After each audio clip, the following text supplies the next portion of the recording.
மத்திய பட்ஜெட்டில் சிறு குறு மற்றும் நடுத்தர தொழில் நிறுவனங்களுக்கான கடன் உத்தரவாத திட்டம் அறிவிக்கப்பட்டுள்ளது.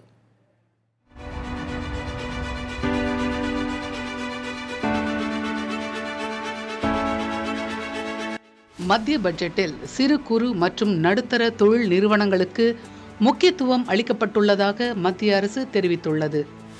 மத்திய நிதியமைச்சர் நிர்மலா சீதாராமன் தனது பட்ஜெட் உரையில் சிறு குறு மற்றும் நடுத்தர தொழில் நிறுவனங்கள் எந்திரங்கள், உபகரணங்கள் உள்ளிட்டவற்றை வாங்குவதற்காக கடன் உத்தரவாத திட்டத்தை அறிவித்தார்.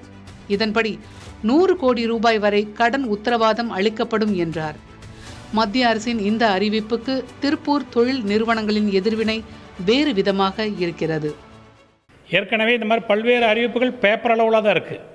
அதனால் எதையும் வங்கிகளில் போய் நாங்கள் கேட்டால் அந்த வங்கிகளில் கொடுக்கறது இல்லைங்க. அதே மாதிரி இந்த திட்டத்தை பொறுத்த வரைக்கும் ஏற்கனவே அவங்க கடன் வாங்கியிருந்தாங்கன்னா அந்த கடன் வாங்கி திருப்பி கட்டக்கூடிய திறனை அளவீட்டை மதிப்பீடு பண்ணி தான் தருவாங்க. அப்படி இருக்கையில் எக்ஸிஸ்டிங் இருக்கவங்க எல்லாமே கடந்த 2022 கடும் நிதி நெருக்கடியும் ஒர்க்கிங் கேபிட்டலை இழந்திருக்காங்க.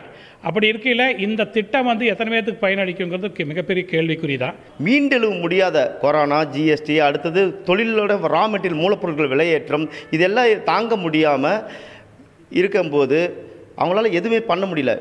வங்கிகளும் எந்த சலுகையும் தருவதில்லை.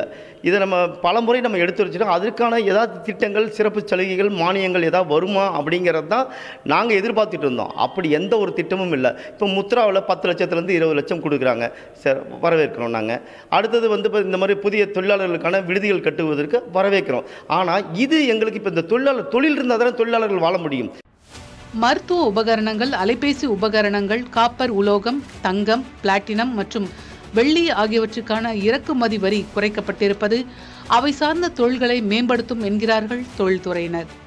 தங்க நகைகள் செய்வது ஒரு மேஜர், இந்தியாவிலே ஒரு குறிப்பிட்ட சென்டர். அதே போல் சேலம் வெள்ளி பயன்படுத்தி செய்யக்கூடிய ஒரு இம்பார்ட்டன்ட் சென்டர்.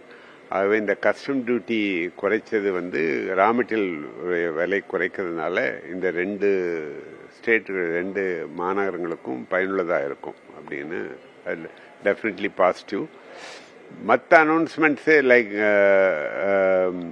ஹவுசிங்கை பற்றி கொடுத்த அனௌன்ஸ்மெண்ட்ஸ் எல்லாமே கோயம்புத்தூருக்கும் மற்ற தமிழ்நாட்டு நகரங்களுக்கும் ரொம்ப பாசிட்டிவான அனௌன்ஸ்மெண்ட். ஜிஎஸ்டியில் மாற்றமில்லை என்று கூறும் ஒசூர் தொழில்துறையினர் தொழில் முனைவோர் நல வாரியம், கடன் திருப்பிச் செலுத்தும் கால அவகாசம் அதிகரிப்பு போன்றவை குறித்து எந்த அறிவிப்பும் இல்லை என்பது ஏமாற்றம் அளிப்பதாக கூறுகிறார்கள். கடனை திருப்பி செலுத்தக்கூடிய அளவு 3 மாதங்களாக குறைச்சிருக்கிறாங்க. முன்பு அது 6 மாதமாக இருந்தது. அதை 3 மாதமாக குறைச்சி பண்ணதுனால இந்த பாதிப்போடு சேர்த்து இதுவும் எங்களை தொழிலை ரொம்ப நசுக்கிறதுக்கு உண்டான காரணமாக மாறிடுச்சு. அதை பண்ணி கொடுக்கணும்னு எதிர்பார்த்தோம். அந்த 180 டேஸை அறிவிக்கணும் அப்படின்னு எதிர்பார்த்தோம். அதுவும் நடக்கலை. 10 லட்ச ரூபாய் இருக்கும்போதே பார்த்தீங்கன்னா 10% பீப்புள்ஸ் கூட இன்றைக்கி பயனடைஞ்சாங்கன்றது எங்களுக்கு தெரியல. ஏன்னா பேங்க்கில் இதுக்கும் எந்த பேங்க்கும் பார்த்தீங்கன்னா இதுக்கு எந்த ஒரு நிபந்தனை இல்லாமல் கொடுக்கணும் அப்படிங்கிறத மத்திய கவர்மெண்ட்டோட ஆணை. ஆனால் இப்போ இருக்கிற பேங்க்ஸ் என்ன பண்ணுறாங்கன்னா எல்லாத்துக்குமே கொலாட்ரால் கேட்குறாங்க. ப்ளஸ் இல்லை வேறு ஏதோ ஷூரிட்டி கொண்டாந்து இப்போ எதுவும் பண்ண முடியலைங்க. ஏன்னா லோன் எங்களுக்கு கொலாட்ரால் இல்லாமல் கொடுத்தா மட்டும்தான் இந்த முத்ரா ஸ்கீம் நாங்கள் முழுசாக பயன்படுத்த முடியும்.